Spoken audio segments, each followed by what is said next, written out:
कल हमारा matter supreme court में आने वाला है। हमने कमिटमेंट दिया था कि हम लोग सीए के केस से पीछे नहीं हटेंगे।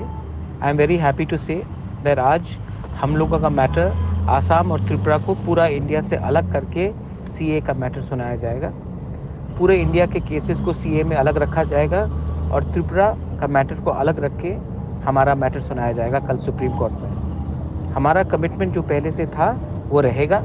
ये तिपरा मौथा एक पार्टी नहीं है, एक मूवमेंट है। इसमें जिसको भी शामिल होना है मोस्ट वेलकम, लामसोगो भाई कहाम।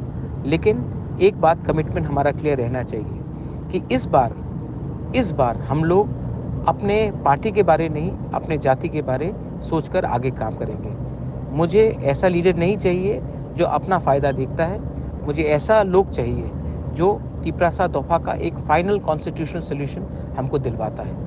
इस बार प्लीज़ आप कहीं भी हो, अपना दफ़ा के बारे सोचिए और इस बार पार्टी को नहीं सोचकर जाति के बारे काम कीजिए। बेलाइनो हम भाई।